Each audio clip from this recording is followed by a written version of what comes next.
Hey everybody, welcome to Paratruth Radio right here on Blog Talk Radio. My name is Justin. If you are listening to us live, you can join us in our chat room. Hello, Eric. What's up? Not much, just doing the intro stuff. Also, you guys can find us on... What's that? I was going to say, that's always a good thing. You can also find us on Facebook. You can find us on Twitter. As you guys know, we're always posting updates about the show on both of those sites.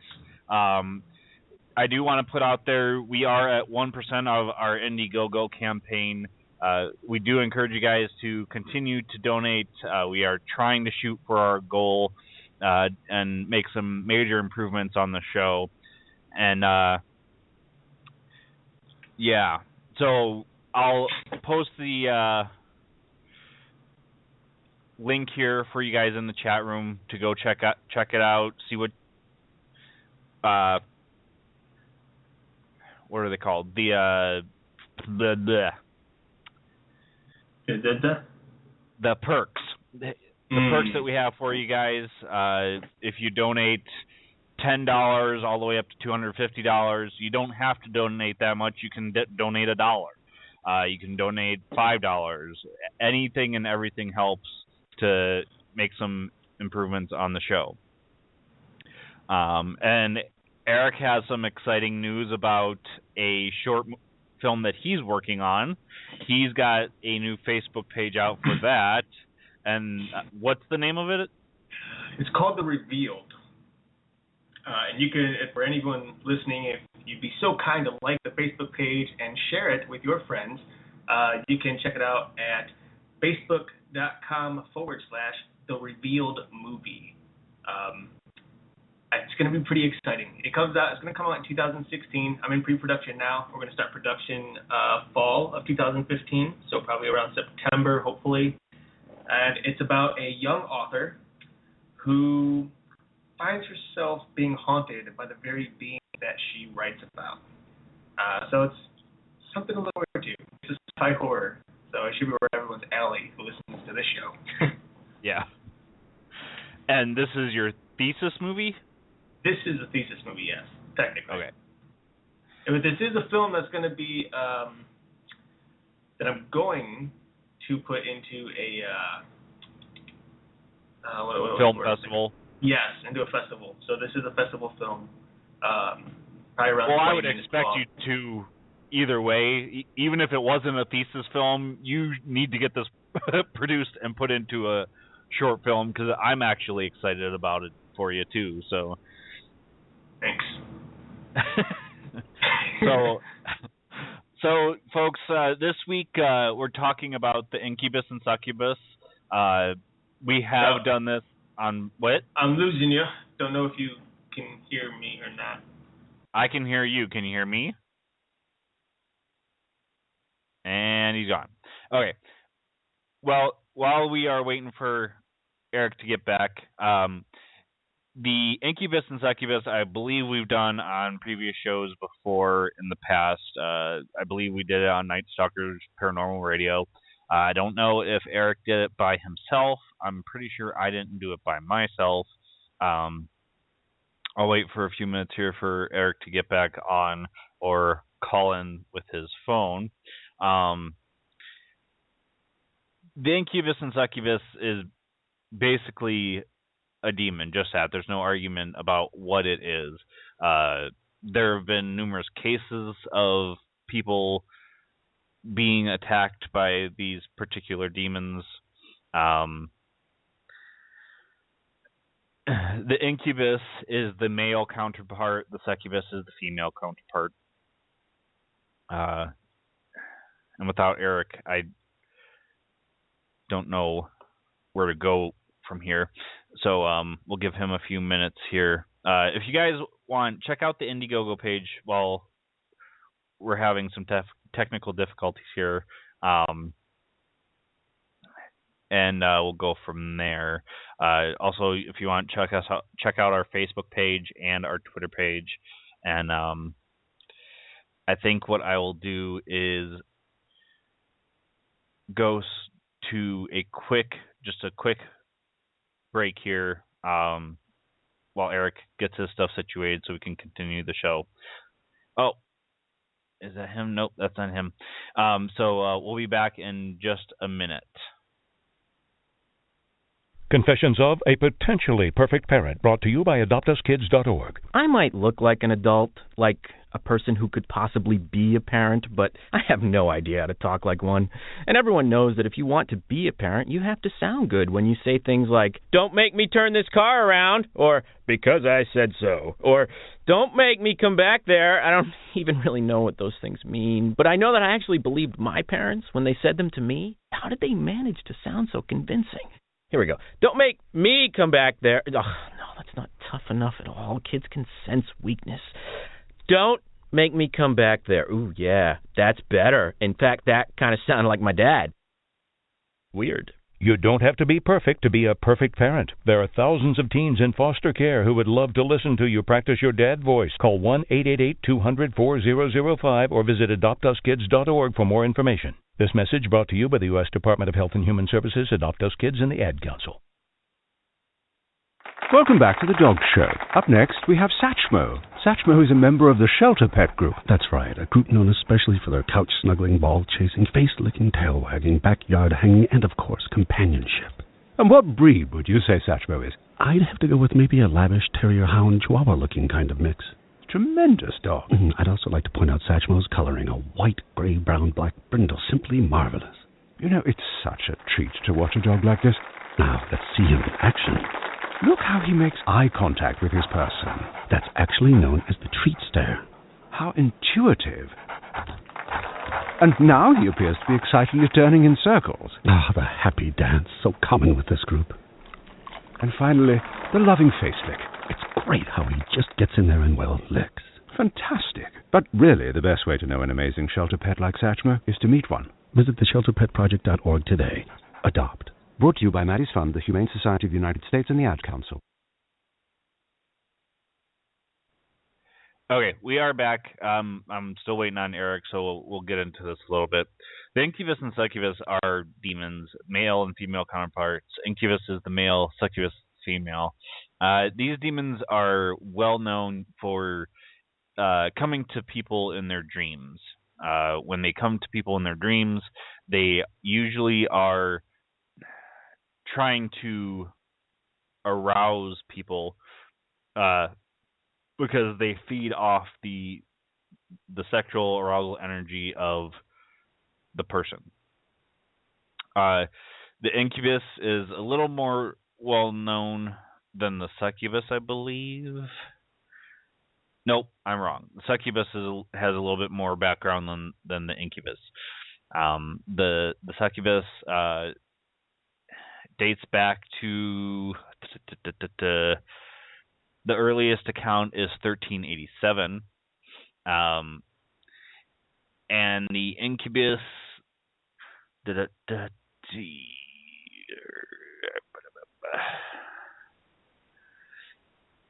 looks like it goes back to 2400 BC. Let me see if there's another account for succubus. Nope, that's the earliest account. It does say here that the succubus has also been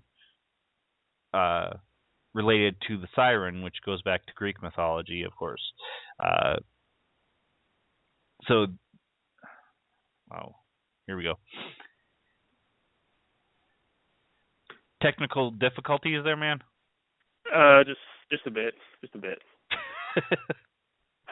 Piece of crap. I don't know. I don't understand what's going on here. Yeah, it's in probably, like the last 5 episodes too. Yeah, we'll have to work on maybe doing a hardwire for the internet, because that's the only thing I would think of is the wireless is acting funky. Yeah. All right, so we've done this before, the incubus and succubus and night stalkers, and through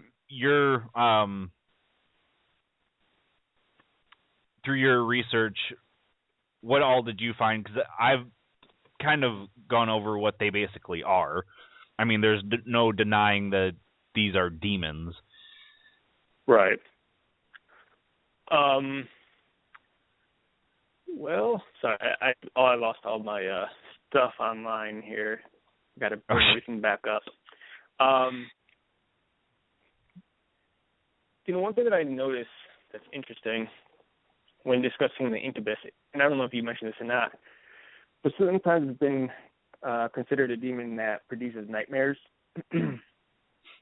And when you look at just the descriptions in general, it kind of almost seems as if the incubus and the demon named, or that's called the mare, are almost one and the same thing.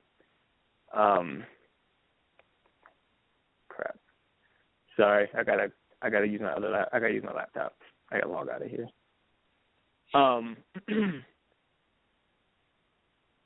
Yeah, it almost seems like they're one and the same thing as opposed to two separate beings, which I find actually pretty interesting because I know a few weeks back, some friends and I were discussing this exact thing, and we're actually talking about nightmares in general and how it seems that, my one friend was discussing, telling us about the mare, about, he called it the incubus, and he's talking about the demon that sits on her chest. And, of course, me, I'm just letting him talk because I want to cut in, but, you're kind of wrong about this and about that. But, but I let it slide, Well, was he coming from a Christian type standpoint? Was he No. Oh, okay, he was no. More along the lines of a mainstream type. Yeah. Thinking. Yeah. But we look at the two. They both sit on the person's chest during the night at some point, which I know is typically depicted with the incubus. And especially when you look at, I think they sometimes get the two confused because, we know that typically the incubus is considered the male side of it. Right. Sexual demon. They attack, Yeah, they take the females and the succubus take the males. Right. Or men, whatever, And I think they sometimes get the two quite confused.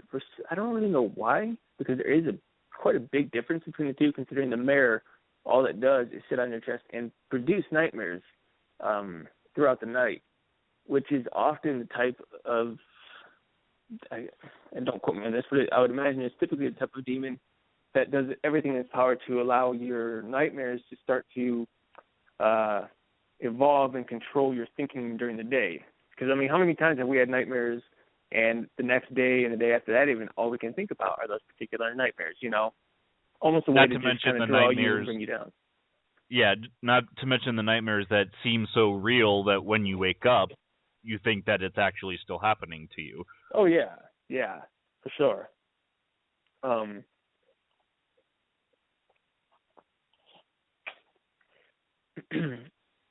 My internet's down or something. I'm having trouble getting stuff up. Oh. Yeah, it's a pain.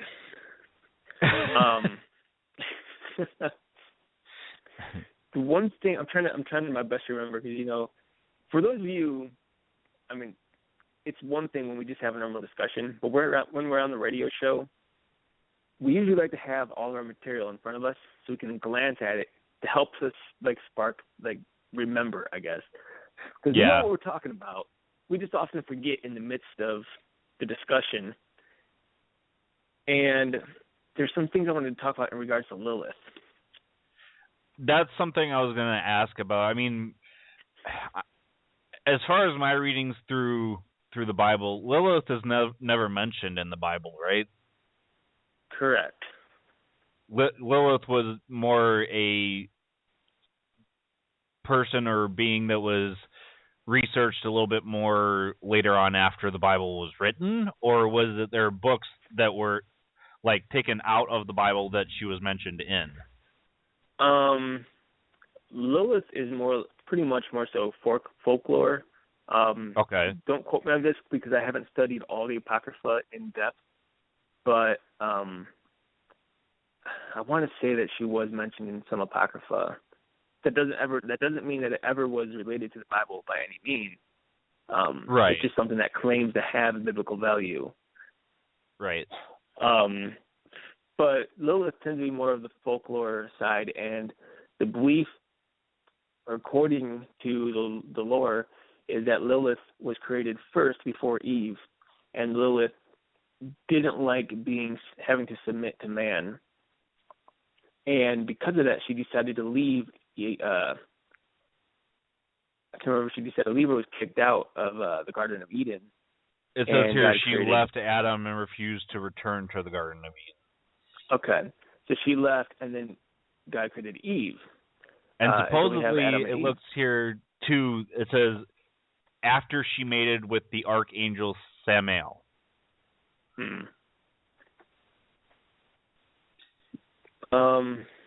And that's how she became a succubus, because it says after she was basically, she denounced Adam and God by leaving Garden of Eden. And I would assume Samael would have been a fallen angel if he was mating with a woman. You would imagine so. First and foremost, I won't put it out there and say that the story is bogus. There was never another woman besides Eve, before Eve. Because Adam and Eve were created first, and that's that. Lilith could be a representation of a demon, even a demon named Lilith per se, which comes from the folklore. And it's just one of those stories that are being passed around in a way to deceive and distort the Bible in any way that they can. I know that, we all know that, or not everyone knows, but I know that there's a number of stories out there and beliefs that are used and have been pushed forward for hundreds, if not thousands of years, to try to distort the accuracy of the Bible. But what people don't understand is everything that's written in the Bible is there for a purpose, and the Hebrews are the ones, the Jews, that put the Bible in the order that it's in. And there's no Bible, or there's no book in there that shouldn't be in there, and there's no Bible that's not in there that should be in there, or no book. So that's first and foremost. The second thing, in regards to, you said it was, what did you say? Who was it again? The angel? The archangel Samael, which is kind of close to Samael or Samhain. I'm sorry, for the the Halloween type demon. Samael is not an angel that's mentioned in the Holy Bible. He might be mentioned in other books, other religious books. I know I don't know all the books exact, like all the so-called Bibles or whatever out there, or religious readings. But in different cultures, there's different names for angels and different ones that were named. And the only ones named within Scripture, the Holy Bible, is Michael, Gabriel, and actually, I think those are the only two that are mentioned in the Holy Bible. I think there's only two that are named by name. Yeah. But in regards to the whole fallen angel thing, whether or not it would have had to be. I would imagine, and of course we don't know this for certain, there's no possible way to find evidence, I guess. There's no evidence to support it. But I would imagine that the angels fell before or sometime during the creation of man. I think a lot of people think that the very first rebellion of angels was when Satan deceived Eve, when he became a serpent in the Garden of Eden. And that is very possible, and I'm all for that. That was the very first point in which the angels fell. But I think it's also a possibility, or it's probable, that the angels fell before that even as well. And that's why Satan might have been down there, because it says that the angels, Satan and a third of the angels were cast to earth, which is then repeated again in the book of Revelation in the coming apocalypse, whenever that is. So it really depends on, I guess, your view as to where angels stand or how they fell or when they fell exactly. But like I said, there's no exact answer to that particular. Right. Yeah. Idea. It doesn't really give an answer for it, really. Yeah.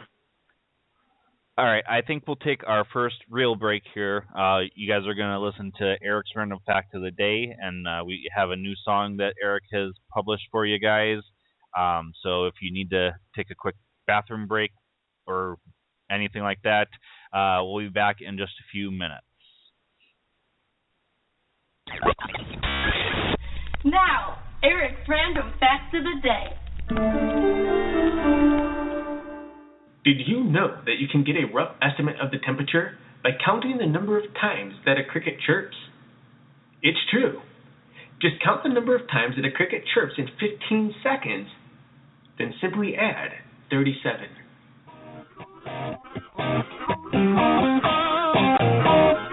This was Eric's random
fact of the day. Are you ready? Are you prepared? What if some cataclysmic event shook your every foundation? Would you and your family know what to do? My name is Jacqueline Druga, host of the Apocalypse Center Show. Join me every Thursday evening, 9 p.m. Eastern Standard Time on the Prepper Broadcasting Network. PrepperBroadcasting.com. 24 hours a day, 7 days a week. We're there for your survival needs. Ladies and gentlemen, sublimely elegant here as always, and you are listening to Paratruth Radio. All right, folks, welcome back to Paratruth Radio right here on Blog Talk Radio. My name is Justin. And I'm Eric. And we have been discussing the incubus and succubus.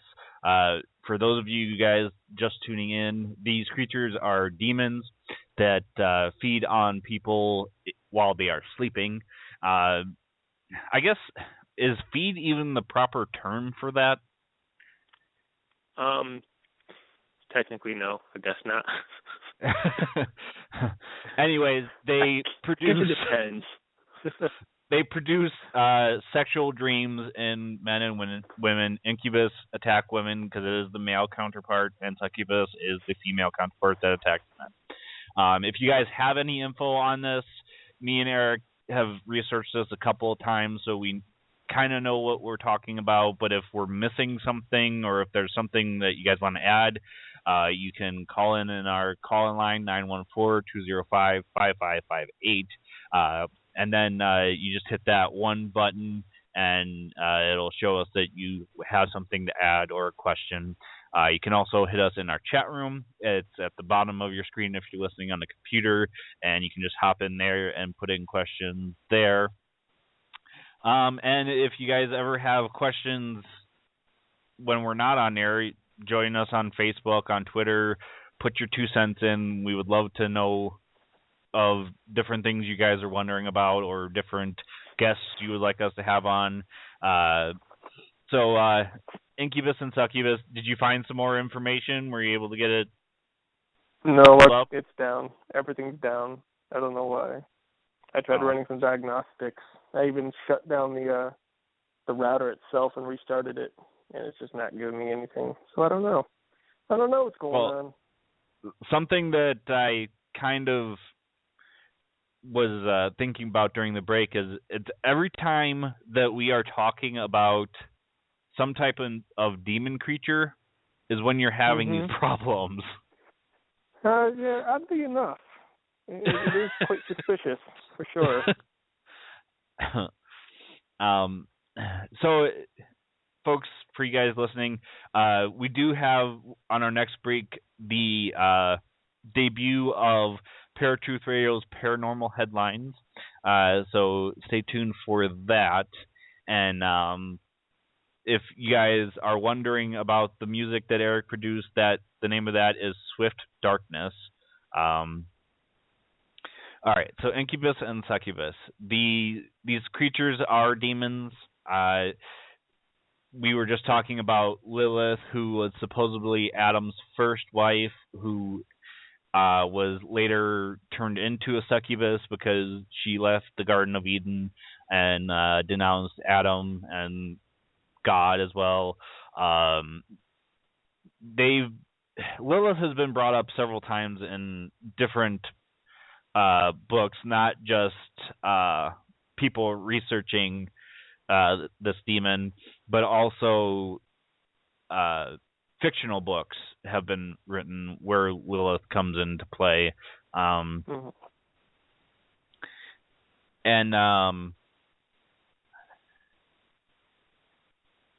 apparently the succubus is in a couple of role-playing games like Dungeons and Dragons and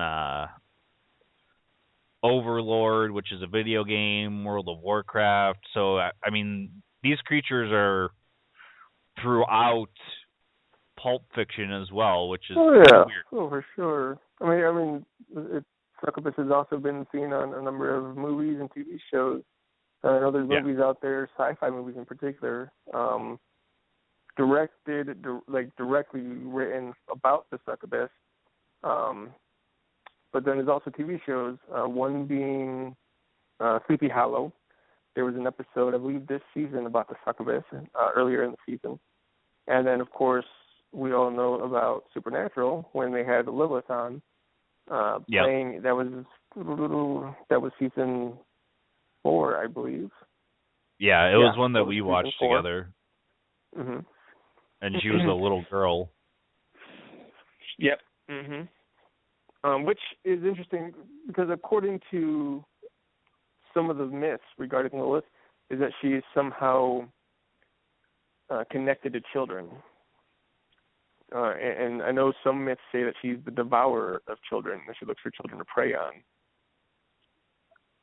Let me look up Lilith really fast because I only have a slight understanding of what she is. Lilith. And just for the record out there, folks, as he's looking that up, because I've got to make this clear, Lilith is not a biblical character. This is just a legend or a myth that we are speaking of that has been found in a number of different, not always religious texts either. Right. It looks like the name Lilith or Lilith, translated as night creatures, night monster, night hag, screech owl. So, I mean, this being sounds more and more like a demon, not necessarily a biblical character. Yeah. There's actually a connection between Lilith and the incubus as well. And you can probably see that I know you have a ton of research up right now. Yeah. But if you look into your incubus stuff, I'm sure you'll find that name Lilith. And I can't remember the exact connection. I would tell you if I had all my stuff up and running, but unfortunately. Yeah, where is that name? Because I did see it. Oh, no, that's Lilu. Oh, it is said that Lilu disturbs and seduces women in their sleep, while Lilitu, a female demon, appears to men in their erotic dreams. So, I mean, these creatures have actually been... Is that the one that you were talking about? Yeah. I mean, so the male and female versions have actually been given names. This was... in Mesopotamian times, or the Sumerian king Gilgamesh, his father is listed as Lilu, and he became a demon, or he was a demon. Who Gilgamesh was fathered by. The mother was human. So, and it actually says here that the incubus is, or in some tales, the incubus is actually bisexual. So apparently the incubus does not discriminate against sex. Sex. When you look at the, there's a number of different myths up, I guess, or views within the folklore as to what exactly the incubus and the succubus do. And one is, such as you've covered so far. But another, I don't know, did you discuss the Cambion at all at the beginning of the show? I didn't.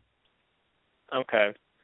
So one idea is that the succubus will take the seed of a guy or a male, mate with the incubus, and I don't know how this works, but then the incubus will go and, mate with the female human, hence creating a demonic-like child, half demon, half child, known as a Cambion.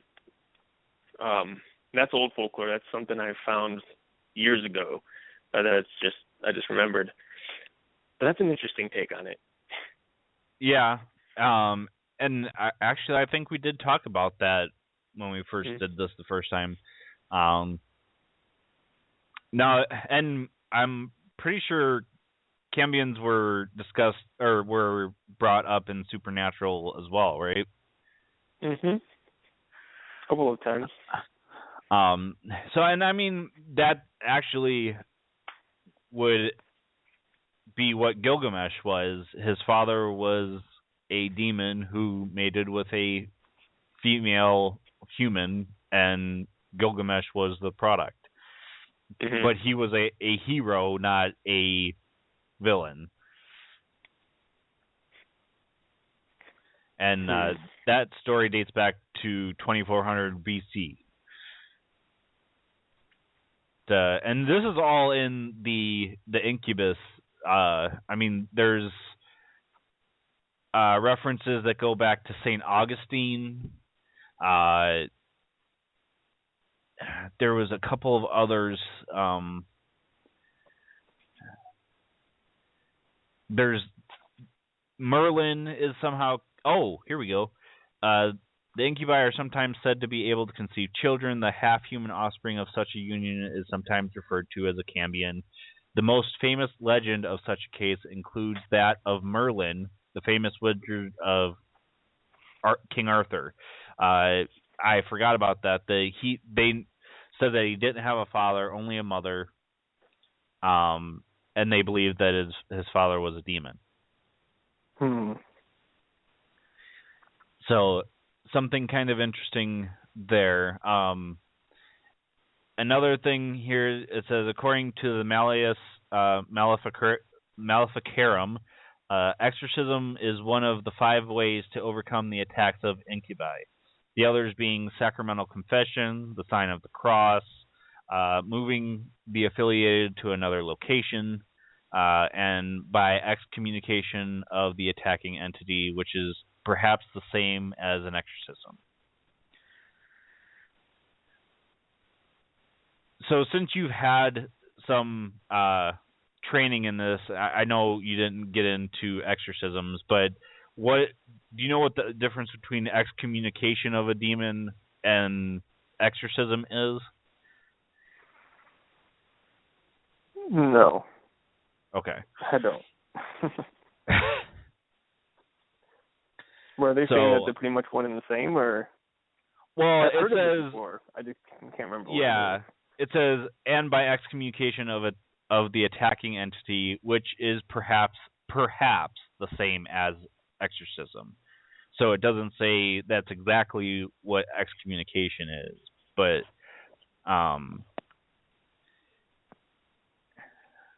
I mean, just by the name itself, excommunication is cutting off the communication of the entity to the human. So whether that's an exorcism or somehow dividing the two, because the demon will attach itself to whoever it's attacking. Well, I guess it depends, because it's one thing. There's a number of different ways to exorcise something or someone. There's a number of different ways, but exorcism, more or less, you would figure, is to help cast a demon out of somebody when they take possession of that person. But that's not where exorcism ends. You can also exorcise a house, which I know many people who are exorcists even might disagree with using that particular term, exorcism. But, the house is still in possession of a demon if indeed the demon is haunting it. And I use the term haunting loosely because I know a lot of people consider hauntings with human spirits as opposed to a demonic one. Why, I don't know. But you can exorcise a person, you can exorcise a house, you can pretty much exorcise anything that a demon would be, I guess, infiltrating or taking control of in some sense. So if you think of like excommunicating the incubus, it doesn't typically have possession of the person, but it's still communicating through your dreams in a way. Right. And best thing to do would be to exorcise the house, because the demon's obviously getting into the house and it's not staying there in order to attack the person. Same with the succubus too. So one might, try to cast the demon out of the home and replace it with the Holy Spirit in an effort to cut communication off. Also, you think of people who dabble with the Ouija board. Right. And it's, in a sense, literal communication, where you're doing your best to communicate with the spirit. And I know, and we've both discussed this together and on the show about how bad Ouija boards are, and even the people who believe that they are capable of shutting down so-called portals. I hate to burst your little prideful bubbles, but you can't shut down a portal easily, and it's not going to be done without calling on God's help. But for the sake of this particular discussion, that would be one thing to do, is find a way to shut down communication between the person and the spirit through the Ouija board, not by using the Ouija board, but by calling on, from my standpoint, from calling on Christ to cast out the demon and to shut down, basically by getting rid of the Ouija board altogether and not using it anymore. Right. And I know a lot of people, a way to close the portal, and this is what most spiritists say, is that they will go into the Ouija board itself, conjure up the spirit, and then basically say goodbye to the spirit and ask that the spirit leave, and then say, in this power we close down the portal. Just by saying that isn't going to close down a portal, but that's what spiritists claim. So, but yeah, so there's a number of different ways to exorcise or excommunicate, I guess, whatever you want to call it. More or less, they're pretty much the same thing. Well, like you said, we both said for a long time that Ouija boards are no good. I mean, we both have used them when we were younger, and nothing ever came good of that. Which is why we say they're no good. Yeah. And one thing I just noticed, because I'm wandering here, the date today is 1:18, and the length of the paranormal headlines is 1 minute and 18 seconds. I did that on purpose. Oh, did you? No, I didn't do that on purpose. But it would have been awesome if I did. Yeah. Anyways, what were you going to say? I was going to say to our listeners, I know if you're me and someone tells me not to do something sometimes, there's this little pride thing that I want to listen. It's like your parents telling you, you better not do that, or otherwise your face is going to freeze that way, or you better not do that, you'll go blind. Yeah. So, yeah. Well, in this case, don't do that.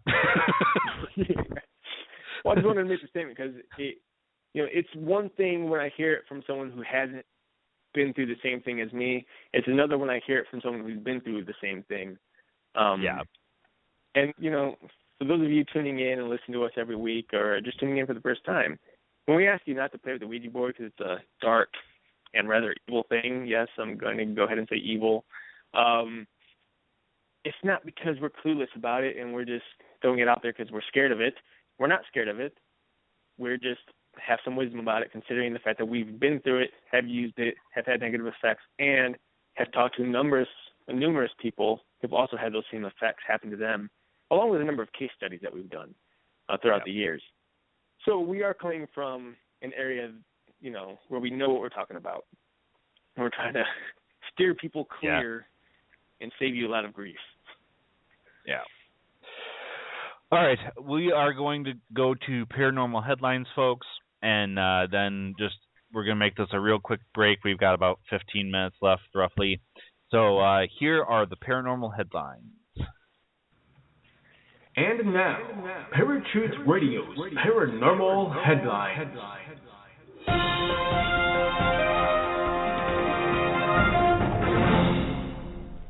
Orichalcum, the mystic metal of Atlantis, has been found.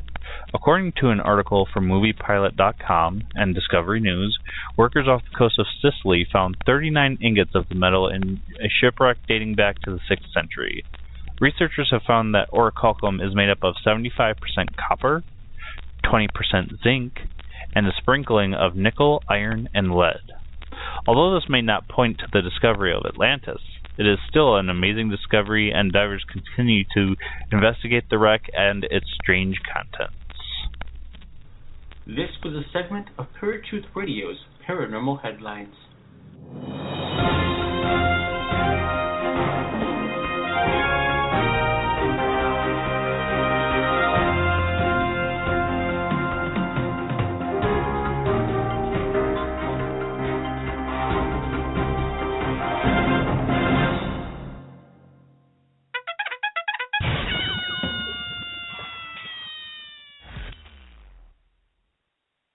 Hey kids, let mom help with your science project.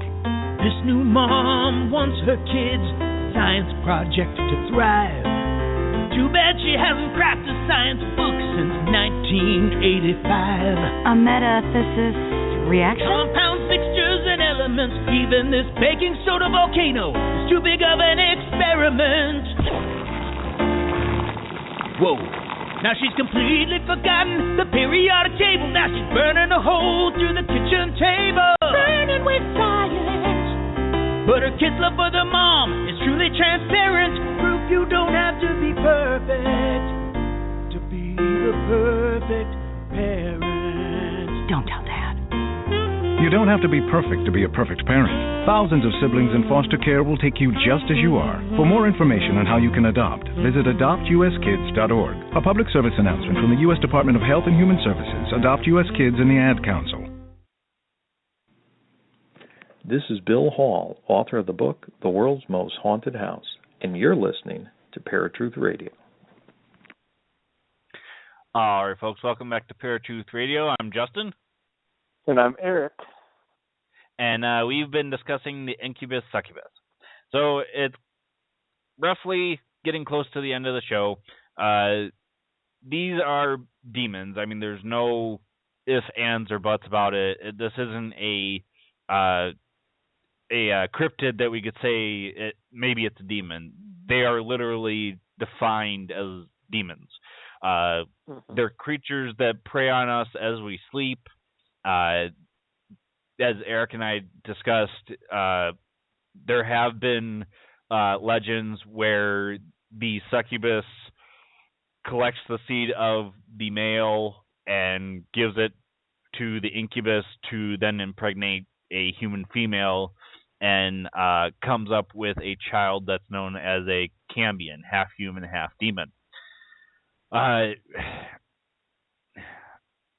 We've also discussed, don't try even looking into these things. Like, if you're going to use things like a Ouija board, don't do it. I mean, you can bring about these things, the incubus, succubus, demons in general,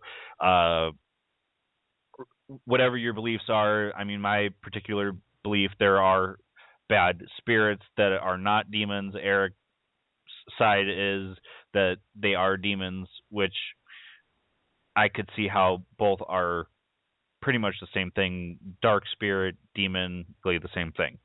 So do not, by any means, please, for the love of God and all that is holy, do not play with things that are going to bring this on to you.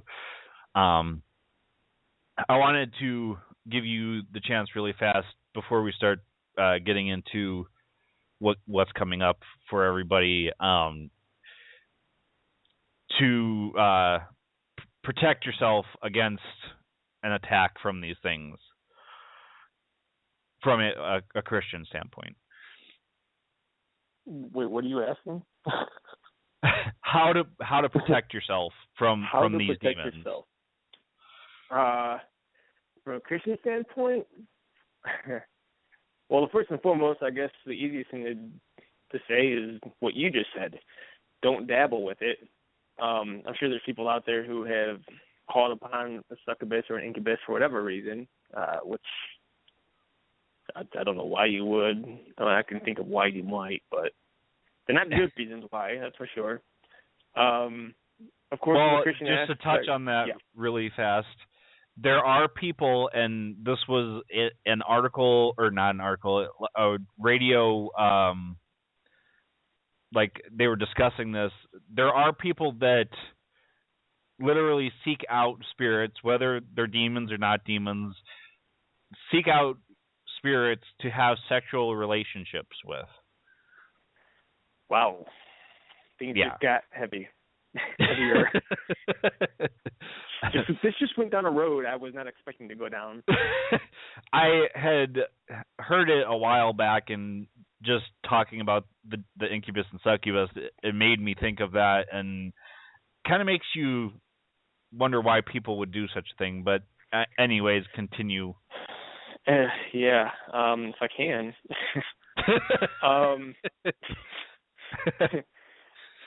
In the long run, it's, a lot of people think about protecting themselves as a way to prevent a spirit from coming to them. In reality, there's no real way to prevent a spirit from coming to you. But whether or not it latches onto you, whether or not it stays around you, how much physical or emotional, mental harm it does to you, spiritual harm it does to you, that can be prevented. I'm a Christian. I still witness the occasional demonic attack here and there. So I'm not completely, it's not like this huge force field around me that prevents demons from attacking me. But I am protected spiritually. I am protected mentally, physically. God's not going to allow anything to happen to me.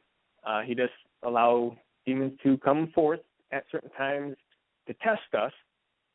I'm not saying that God won't keep a demon from you completely, but the easiest way or the best way to keep a demon from you, or any, for those of you who don't believe in demons, is just to call on Christ, call on His power, ask Him to protect you, to put up the hedge around you.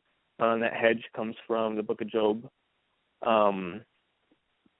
Just ask Him to keep His angels near you and to allow the Spirit to dwell within you, the Holy Spirit to dwell within you. Because as long as you have the Holy Spirit within you, if you fully accepted Christ, then the demon cannot, under any circumstances, ever possess that person, as long as the Holy Spirit is within you and within the household. And you can find that in the book of Matthew, where if you were to cleanse a house of a demon, it'll travel the earth looking for another place to live. And when it comes back, it'll find the house cleaned up with nothing in it. It'll go back and get 7 demons more powerful than itself, and they come and reside in that home again. And basically what that means is if you clean the house, whether it's your house or your own personal body, and you cleanse yourself of that demon or that evil spirit, and you don't replace it with the Holy Spirit, that is the Spirit of God, then that demon will come back full force and stronger than ever. The only way to prevent that is to allow the Holy Spirit into your heart and into your life. So that's my answer. All right. Sounds good. All right. So next week we are going to do, since we are a paranormal show and haven't done it yet, other than our own personal experiences, we're going to do a show on ghosts and hauntings. We are encouraging you guys to give us your stories to share. We've given our own personal stories of hauntings that not only have we done investigations of, but our own personal hauntings that happened to us before we even started this whole venture. So we encourage you guys to get up on Facebook, get up on Twitter, give us your stories. You can email us the stories if you don't want other people to hear them. If you want to share them with us and not have them on the show, again, just let us know. If you're emailing us, paratruthradio@gmail.com.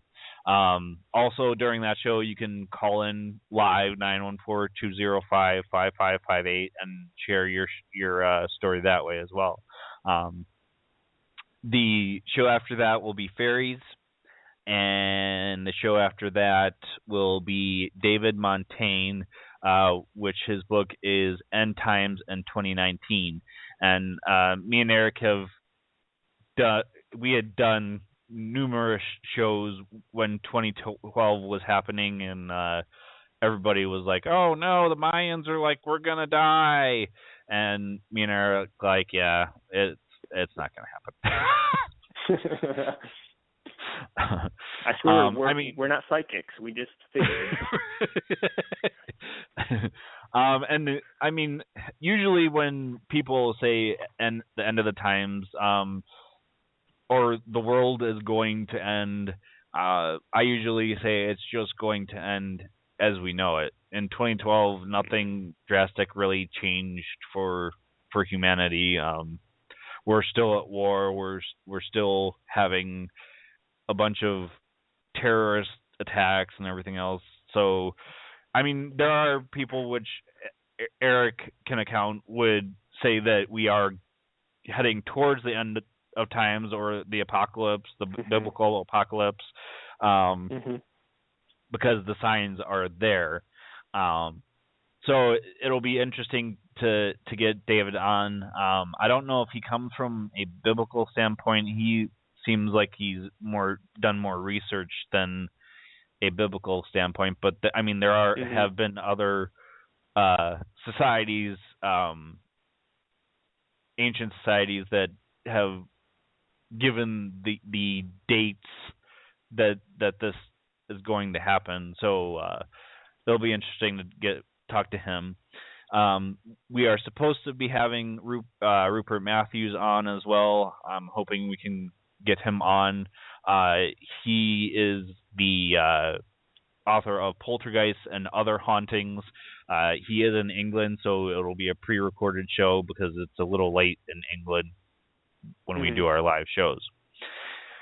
So, anything else you wanted to add before we cut loose for the evening? Facebook.com/The Revealed Movie. Check it out, like it, share it, and stay tuned to that page for as we get 50 likes, 75 likes, 100 likes, etc., more news will be coming to everyone about the film itself, who's in it, what it's about, etc. So stay tuned for that. That's it. Hey, I got to put it out there.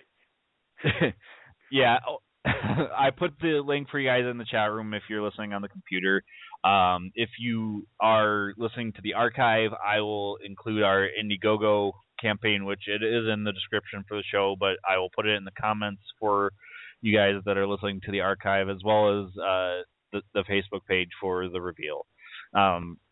On that note, I think we are done for the evening. Again, this was a kind of cut and dry topic. There's nothing to say that these things are anything but what they are. So next week, Ghosts and Hauntings. Give us your stories. We want to discuss them. We want to even have you guys on air to talk about these different things. It's going to be an hour-and-a-half episode, just because discussing different stories people can carry on, as well as me and Eric will probably want to give our 2 cents as well. So we will talk to you guys next week. I'm Justin. I'm Eric. And we will talk to you guys next week. Night, guys. Peace.